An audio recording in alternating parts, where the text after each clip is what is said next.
नमस्कार जी, एक नवी वीडियो के सारे का बहुत बहुत स्वागत है। अज अपने हुशियारपुर शहर के पाल बाबा जी आ रहे हैं। भागवत चल रही है, तुम फुल एड्रैस मैंशन कर दूंगा कि जगह पर भागवत चल रही है। तो इस ब्लॉग के तुम दर्शन भी करवाते हैं, नाले कथा भी सुनाते हैं।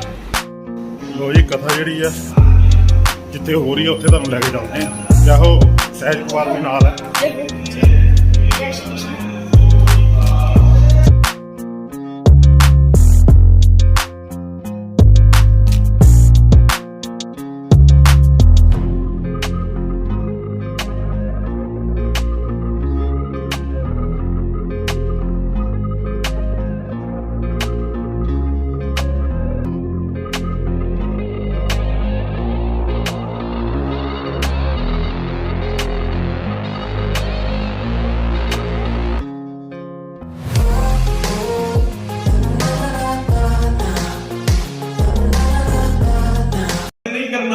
जो दूसरों की चुगली करता हो, जो दूसरों की निंदा करता हो, जो हर समय किसी की बातें करता रहता हो, ऐसे व्यक्ति के पास मत बैठो।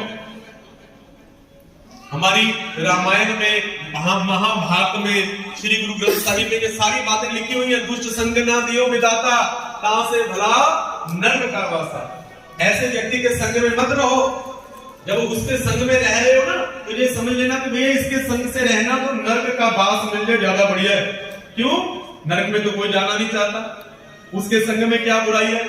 वो खाने के लिए कोई मूंगफली भी देता है, कोई नमकीन भी देता है और हमसे बातें भी करता है। भैया उसके संग में क्या बुराई है?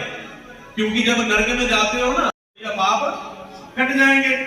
लेकिन जब उस दुष्ट के संग में रहोगे ना, तो फिर पाप बढ़ेंगे, नरक में जाने का रास्ता बनता है। इसलिए दुष्टों का संग कभी मत करो, अच्छे संतों का संग करो। संग को जीतो, बढ़िया संग करो।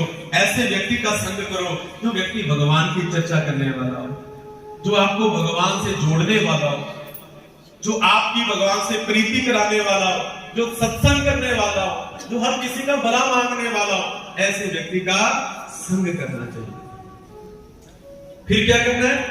स्थूले भगवतो रूपे, अपने मन को भगवान के स्वरूप में लगा दो। फिर हम कहेंगे भैया भगवान का स्वरूप कैसा है? तो फिर भैया धीरे धीरे सबसे पहले जो मंदिरों में भगवान की प्रतिमाएं हैं, वो किस लिए? मंदिर का मतलब क्या है? मन के जो अंदर है वो मंदिर है। फिर स्थूले भगवते रूपे, फिर समझ लो कि भैया ये सारे का सारा जो संसार है वो किसका स्वरूप है? किसका स्वरूप है बताओ? भगवान का। आपने अनेक बार सुना होगा, लेकिन आप कभी ये जानते हैं आप कि है कैसे? क्योंकि बंधुओं, जब भगवान ने सृष्टि की रचना की थी ना, जब भगवान ने संसार बनाया था, तो उसे मटेरियल लेके आए। भगवान ने जो कुछ भी बनाया, थल बना किसका स्वरूप?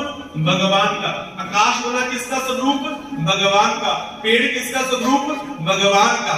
इंसान किसका स्वरूप? भगवान का।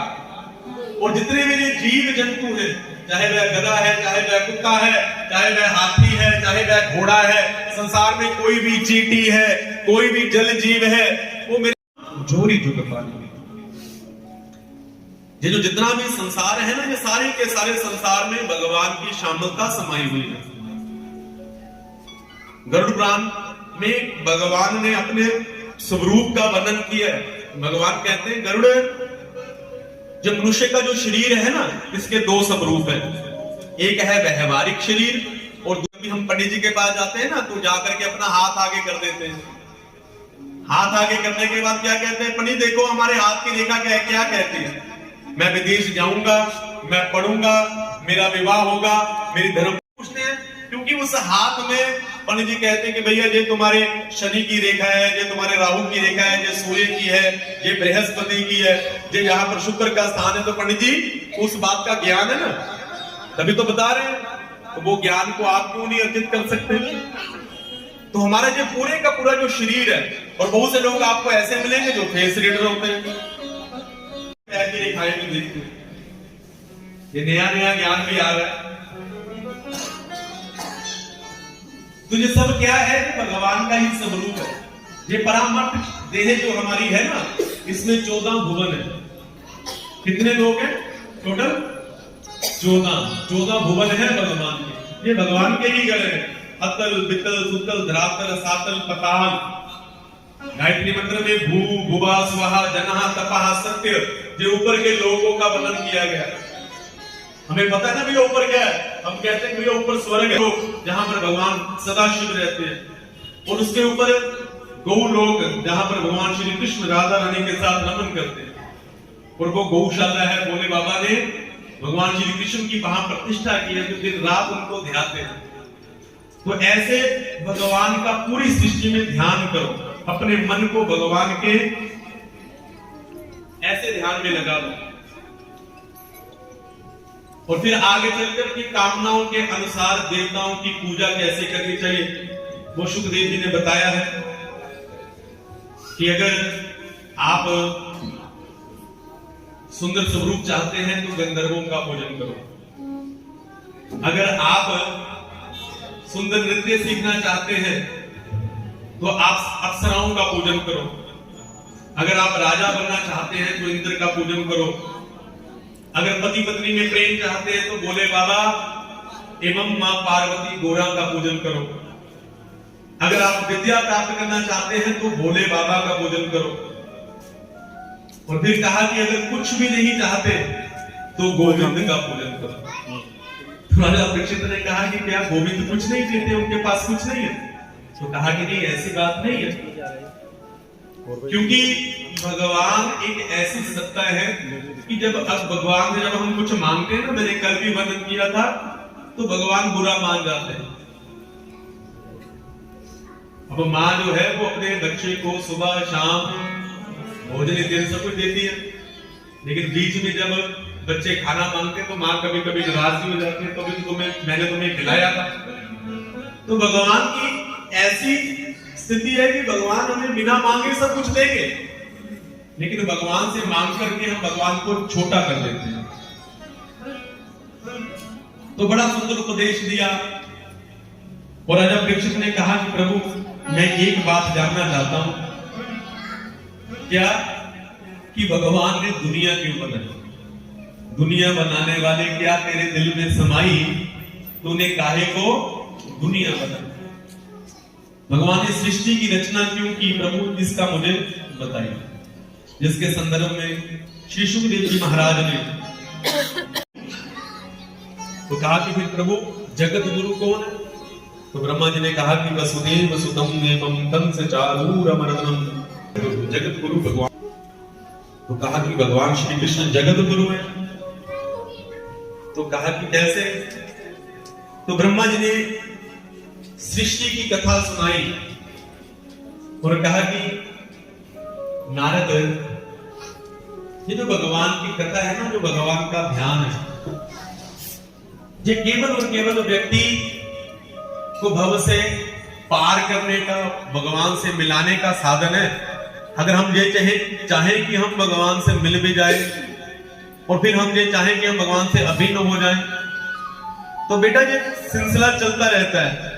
लेकिन भगवान जब अपने भक्तों के साथ खुद प्रीति करते तो भगवान उसको अभय पद प्रदान करते। मैंने कल भी निवेदन किया था, ये बात नहीं है कि हम भगवान को याद करें, बात ये है कि भगवान हमको याद करें।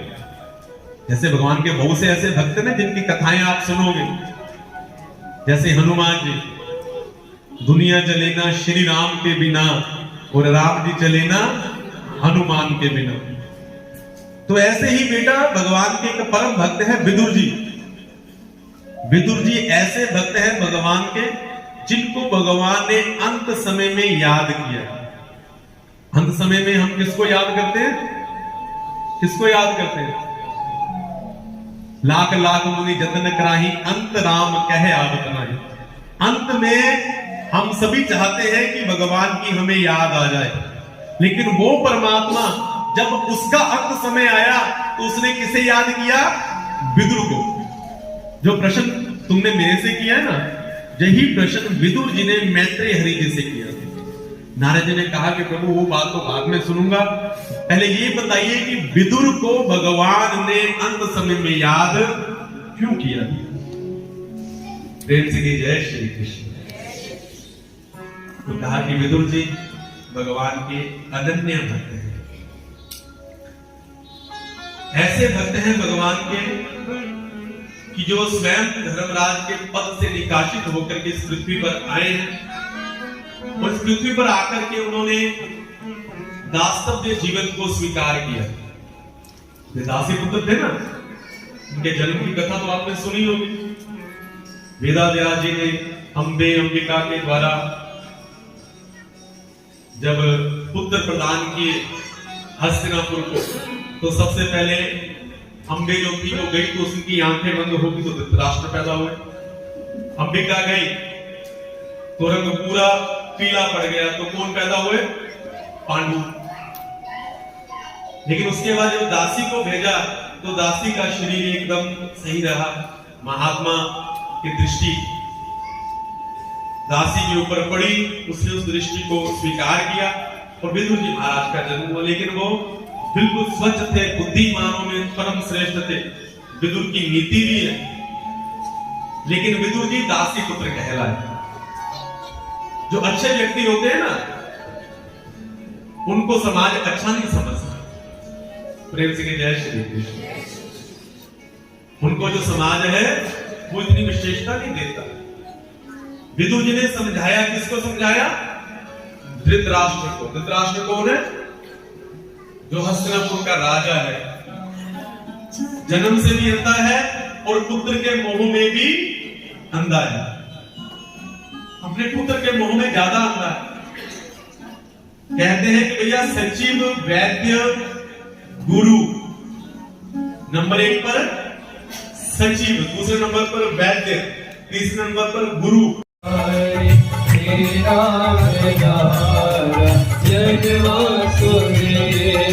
श्री कृष्ण गोविंद हरे मुरारी, हे नाथ नारायण वासुदेव।